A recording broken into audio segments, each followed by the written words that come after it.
મિત્રો સ્વાગત છે તમારું આપણી આ ચેનલ પ્રોપર્ટી ગુરુમાં। જમીન મિલકતને લગતી તમામ માહિતી મેળવવા માટે આપણી આ ચેનલ પ્રોપર્ટી ગુરુને સબસ્ક્રાઇબ કરજો તેમજ બાજુમાં દર્શાવેલ બેલ આઇકનને પણ પ્રેસ કરી લેજો।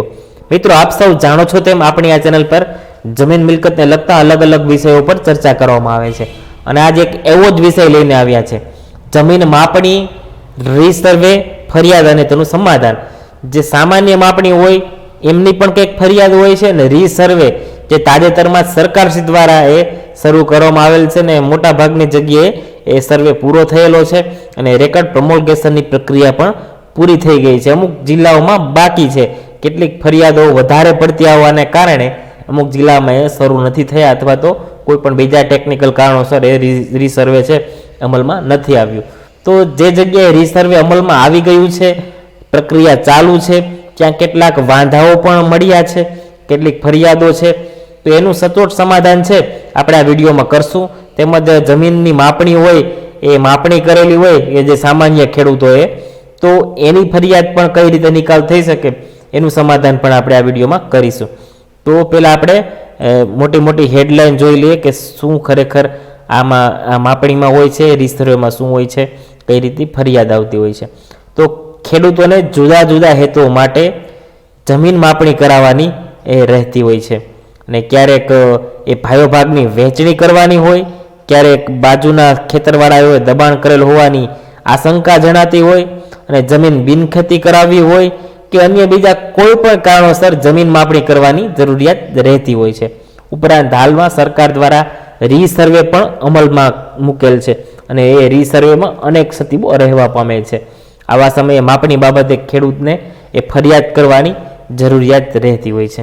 તો આવા સમયે માપણી અંગેની ફરિયાદ ક્યાં કરવી એ બાબતે ખેડૂતો અજાણ હોવાના કારણે કેટલીક વખત લાખો રૂપિયાની જમીન કોઈ અન્યના ખાતે ચડી જાય એવો પણ સંભવ રહે છે। માપણી અંગેની ફરિયાદોમાં સૌથી વધુ ફરિયાદ છે એ રીસર્વેની હોય છે, જે હમણાં પુનઃ મોજણી શરૂ કરવામાં આવેલી છે અને પૂર્ણ થવાના આરે છે એ રીસર્વે, જેને પુનઃ મોજણી પણ આપણે કહીએ છીએ ગુજરાતીમાં। તો એ રીસર્વેમાં મોટા ભાગે ફરિયાદ રહેતી હોય છે ને રીસર્વેમાં કબજા મુજબ માપણી કરાવવાનો નિયમ હોવા છતાં કોન્ટ્રાક્ટથી કામ કરતી એજન્સીઓના કર્મચારીઓની ભૂલના કારણે અનેક ક્ષતિઓ રહેવા પામી છે અને રીસર્વેમાં જો કોઈ ભૂલ રહી ગઈ હોય તો ખેડૂતોએ લાંબી વહીવટી પ્રક્રિયામાંથી એ પસાર ન થવું પડે અને વકીલ ફી ખર્ચ ન થાય તે માટે થઈને સરકારે હાલમાં પરિપત્ર બહાર પાડેલો છે અને પરિપત્રમાં એવી જોગવાઈ કરેલી છે કે સાદી અરજીથી નિકાલ કરવાની સત્તા એ એસએલઆરને એમાં આપેલી છે। તો આ પરિપત્ર કેવો છે આપણે જોઈ લઈએ। પહેલા અગાઉ પણ એ પરિપત્ર તો થયેલો હતો પણ એમાં મુદત છે એ કંઈક અલગ હતી। 31 ડિસેમ્બર 2020 સુધી એ વાંધો લેવાની મુદત હતી। તો આ પરિપત્રની થોડીક હેડલાઇન જોઈ લઈએ। રીસર્વે પ્રમોલ્ગેશન બાદ માલુમ પડતી ક્ષતિઓ સુધારવા માટે વાંધા અરજી રજૂ કરવાની સમય મર્યાદામાં એ વધારો કરવા બાબતે એ પરિપત્ર છે 5 જાન્યુઆરીનો પરિપત્ર છે મહેસૂલ વિભાગનો। એ તાજેતરનો પરિપત્ર છે જાન્યુઆરી મહિનાનો। તો 5 જાન્યુઆરી 2021થી આમાં એક જોગવાઈ કરવામાં આવેલી છે કે અગાઉ એ 31/12/2020 સુધી આ વાંધો લેવાની જે મુદત હતી એ અલગ અલગ મુદત પહેલાં પણ એ 31/12/19 હતી, ત્યારબાદ 31/3/2020 અને ત્યારબાદ જે છેલ્લે પરિપત્ર થયેલો એમાં 31/12/2020 સુધી એ નક્કી કરવામાં આવેલી હતી। તો સરકાર દ્વારા છે એ છેલ્લે આપણે આ જોઈએ છીએ તો એ 31/3/2021 સુધી આ મુદત છે એ લંબાવવામાં આવેલી છે। બાકીની જોગવાઈ હતી આમાં એ જ છે કે સાદી અરજીથી એ એસએલઆરને તમે અરજી કરો તો એ એસએલઆર છે એ આખી તપાસ કરાવી એ ડીએલઆરની ટીમ પણ એમાં કામે લાગે અને એ આખી પ્રોસેસ કરી અને એ ખેડૂતોને કોઈ ફરિયાદ હોય તેનો નિકાલ કરે, એ ફરી માપણી કરવા પણ એ આવે। તો એ આખી જે જોગવાઈ છે એ અગાઉ હતી એ જ છે પણ આમાં છે એ તારીખ વધારવામાં આવેલી છે। તો આપણે એક અરજી પણ કઈ રીતે કરવી એની વિગતો પણ એ જોઈ લઈએ। તો અરજી કરવા માટે કોઈ ખાસ એવો કોઈ નમૂનો સરકાર દ્વારા નક્કી કરેલો નથી કે કેવા પ્રકારની અરજી તમારે આ ફોર્મેટમાં કરવી। સાદી અરજીથી એવું લખેલું છે। તો સાદી અરજી તમારી રીતે તમે કોઈ પણ રીતે અરજી કરી શકો, તમારી કાલી ગયેલી ભાષામાં જે આવડે એ રીતે એ સામેવાળા અધિકારીને સમજ પડે એ રીતે અરજી કરવાની હોય છે. તો તમારે એ કોઈ અરજી કરવામાં તકલીફ ન થાય તો આપણે એના માટે એક નમૂનો બનાવેલો છે, આપણો પોતાનો નમૂનો બનાવેલો છે. આમાં તમે અહીં નામ લખી શકશો, તમારું સરનામું લખવાનું, અહીં એ તારીખ, જે તારીખે તમે અરજી કરો છો એ તારીખ, મોબાઈલ નંબર નાખવાનો છે. અહીં જે superintendent of land record SLR Shri oblique નાયબ નિયામક શ્રી, અમુક જિલ્લાઓમાં એ SLRની પોસ્ટ અમલમાં છે, અમુક જિલ્લામાં એ નાયબ નિયામકની પોસ્ટ અમલમાં છે. એ 4 જિલ્લા છે, 4-5 જિલ્લાઓ, ત્યાં નાયબ નિયામકને અરજી કરવાની છે. એનું એડ્રેસ પણ તમને બતાવીશ.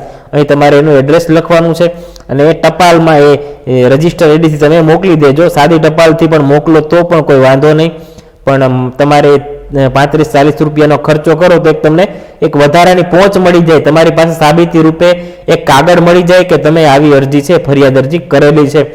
એ પછી એ ફરિયાદ અરજી બાબતે સરકાર શું કાર્યવાહી કરે એ એનો વિષય છે. તમારી માત્ર જવાબદારી એટલી જ છે કે તમે ફરિયાદ અરજી કરી દો અને તમારી પાસે પુરાવો હોવો જરૂરી છે, તો ભવિષ્યમાં તમે એ કોઈ દાવો કરી શકો.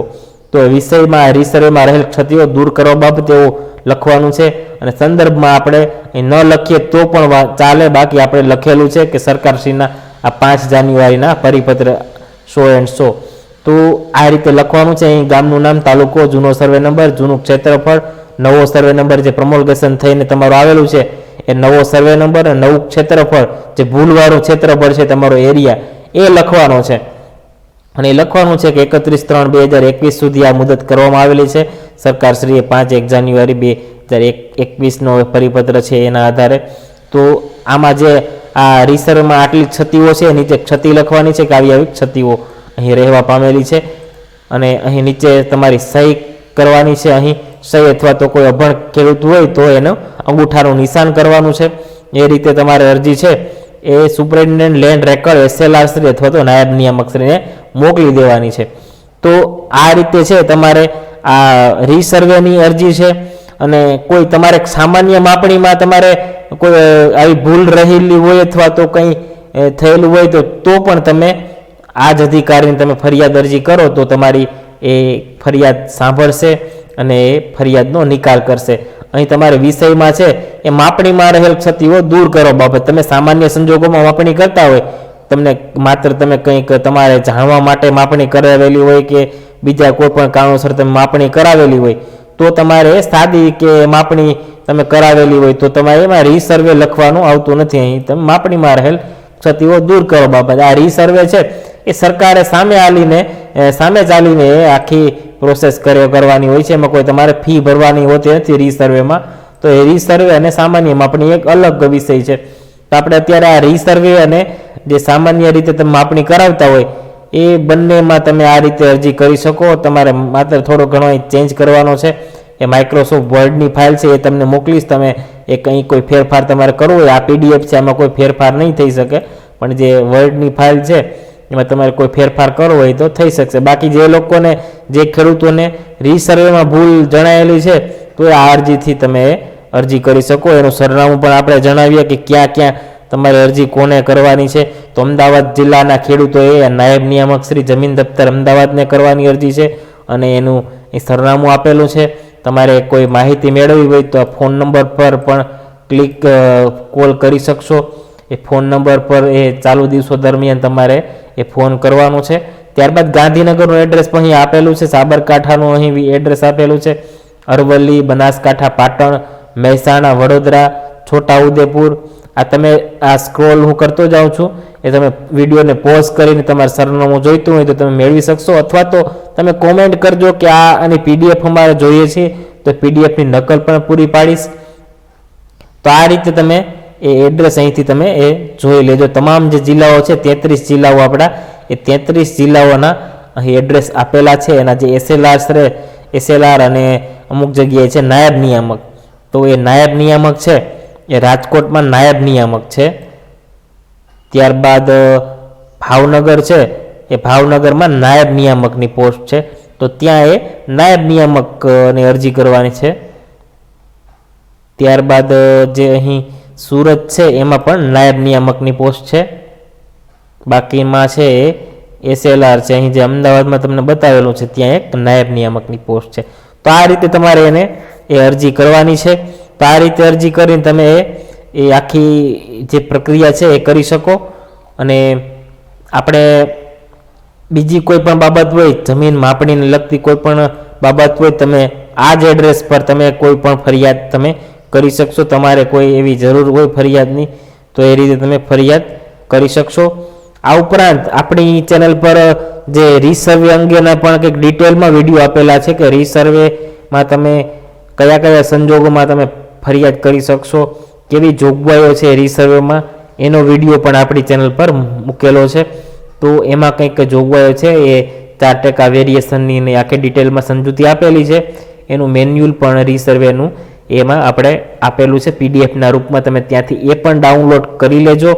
અને આ ઉપરાંત તમારા કોઈ પ્રશ્નો હોય, જમીન મિલકતને લગતા કોઈ પ્રશ્નો હોય તો પણ તમે અહીં નીચે કોમેન્ટમાં પૂછજો. એ પ્રશ્નનો જવાબ દેવાની કોશિશ અમે ચોક્કસથી કરીશું. આ ઉપરાંત આપણી ચેનલ પર ઘણા મિત્રો પોતાને કોઈ જમીન મિલકત આવેલી હોય તો એને કોઈ વેચવાની હોય કે ખરીદવાની હોય તો પણ કંઈક લખતા હોય છે, કોમેન્ટ કરતા હોય છે. તો તમે ત્યાંથી પણ એ જમીન કે તમારે લેવી હોય તો એની માહિતી પણ તમે એ મેળવી શકશો. તો આવા વિડીયો જમીન મિલકતને લગતા ખૂબ જ મહત્વના વિડીયો મેળવવા માટે આપણી ચેનલને સબસ્ક્રાઈબ જરૂર કરજો અને આ વિડીયો વધુમાં વધુ શેર કરજો. આભાર.